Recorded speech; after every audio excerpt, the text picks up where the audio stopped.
Hello दोस्तों, नमस्कार। मैं प्रेम यादव, आप सभी का हमारे यूट्यूब चैनल पर स्वागत है। आज हम 12,460 सहायक अध्यापक भर्ती के विषय में कुछ बात करेंगे। इसमें आप लोगों को मैं दिखाना चाहूँगा कि तमाम इसमें जो निकल कर के न्यूज़ आ रही है कि सेकंड काउंसलिंग की सूची जो जारी हो चुकी है, उनको आज मिलने वाला है नियुक्ति पत्र। अभी जो है मेरिट जारी नहीं की गई है और कुछ विवाद यूपी टेट को लेकर के है। यूपी टेट को क्या विवाद है, इसके विषय में हम आपसे पूरी विस्तृत जानकारी और जो भी है वो आपको तक देते हैं।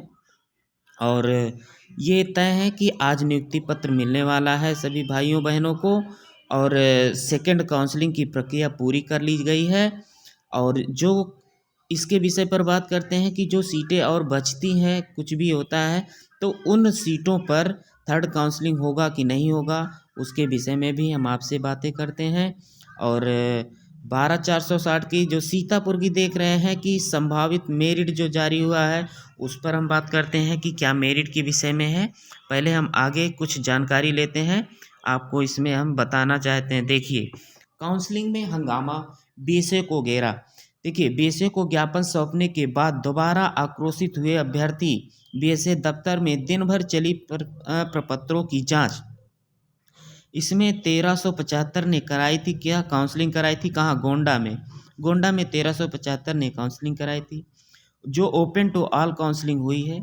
जो उस जिले के, गोंडा जिले के थे, जो गोंडा में पहले उन्होंने फॉर्म भरा था, तो गोंडा में उन लोगों का ये मानना था कि जो अदर स्टेट ज़िले से आए हुए हैं तो उनको पहले नियम भर्ती में उनको वरीयता ना दी जाए। जो हमारे इस ज़िले के बच्चे जितने बचे हुए हैं, उनको जिला वरीयता दी जाए। जिला वरीयता पहले दे करके ही इसके बाद दूसरे ज़िले को उनमें और शामिल किया जाएगा।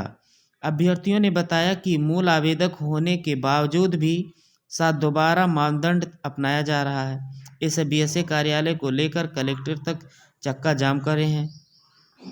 देखिए, इसमें क्या हुआ कि रिक्त पद जो बचे हैं, 1375 अभ्यर्थी ने जो काउंसलिंग कराई है, उसके आधार पर सूची जारी कर दी गई है। और वहाँ के अभ्यर्थियों का मानना है कि जो ये सूची जारी होगी, पहले उसमें उस ज़िले के जो हमारे अभ्यर्थी हैं तो उनको प्रथम वरीयता दे करके ही जो सीटें बचती हैं अदर ज़िले वालों को उसमें शामिल किया जाएगा। तो इस तरह से अब मानना है। और बीएसए का क्या निर्देश निकल कर के आया, क्या नहीं आया, अभी तक कोई जानकारी नहीं दी गई है। और इस बीच बंद बीएसए दफ्तर परिसर में दाखिल हो गए हैं, जहां बीएसए ने अभ्यर्थियों के बीच में नोक रोक भी हुई, मतलब दोनों लोगों में वार्ता भी हुई तमाम। और बीएसए ने किसी तरह से अभ्यर्थी से बातचीत कर मामला को शांत कराया कि हम आपकी बात को सहमत हैं और इस पर हम आगे देखते हैं। अभ्यर्थी परिषद के देशराम तट लिस्ट के अंतर तक इंतजार करते रहे और अभी भी लिस्ट जारी नहीं हो पाया है। आगे हम देखते हैं, काउंसलिंग में दूसरे जिले के वालों को जो मौका दिया गया है, उस पर अभ्यर्थी उस जिले के भड़क गए हैं कि अब डाइट के गेटों पर ताला भी लगा दिए हैं कि आप नहीं अंदर जा सकते हैं। और ये न्यूज खैराबाद सीतापुर का है। 12,460 शिक्षक भर्ती में पहले तभी सूची जारी करेंगे जब यहाँ के अभ्यर्थियों को जिला वरीयता दी जाएगी। शिक्षक संगठनों के अफसरों को आश्वासन पर माने अभ्यर्थी। जो शिक्षा संघ के अध्यक्ष थे वो आए हुए थे और उन्होंने अपनी बातों को बताया और सभी बच्चों को सहमत किया उस पर। और इस पर उन्होंने बच्चों को जो धरना दे रहे थे उनको रोका। सभी भर्ती में हड़ताल। शुक्रवार डाइट में काउंसलिंग कराई गई थी। काउंसलिंग में पहले चयनित अभ्यर्थियों को मौका दिए गए जाने पर कई बात गई थी। और ये लिस्ट में डाइट के बाहर चस्पा भी दी गई है। बाहर डाइट के आगे जो है वो लिस्ट भी लगा दी गई थी। काउंसलिंग होने से 15 से अधिक जनपदों के अभ्यर्थियों ने सीतापुर पहुंचकर काउंसलिंग कराई। जो सीतापुर काउंसलिंग हुई है वो 15 जनपद के लोगों ने काउंसलिंग कराई है।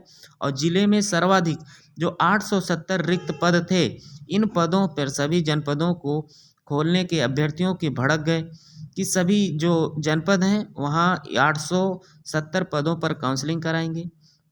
इनका मानना है कि अभ्यर्थियों का कहना है कि पहले सूची में लिस्टेड नाम की ही काउंसलिंग कराएं।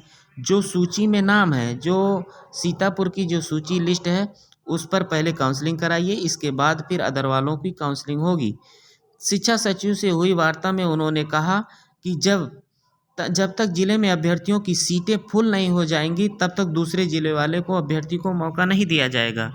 तो इस तरह से इन्हीं सब बातों को लेकर के धरना किए हुए थे और तमाम सूत्रों के मुताबिक पता चला कि शिक्षा विभागों के बाबू पर सूची में खेल करने का आरोप भी लगा रहे हैं।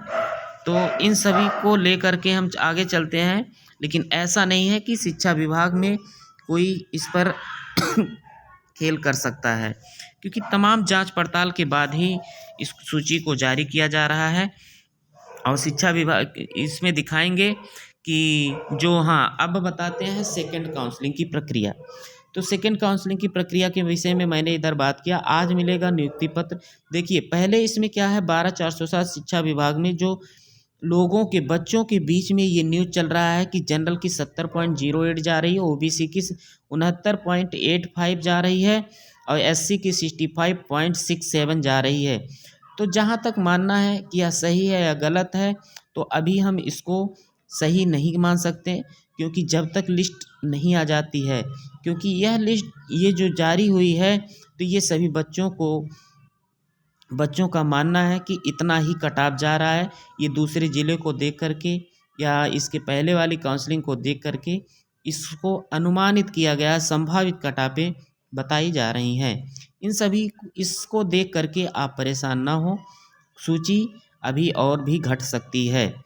आज मिलेगा नियुक्ति पत्र। अगर लिस्ट जारी हो जाता है तो देर शाम 12 बजे के बाद से नियुक्ति पत्र भी मिलेगा, क्योंकि उस पे मेंशन हुआ है 7 तारीख को नियुक्ति पत्र मिलना है।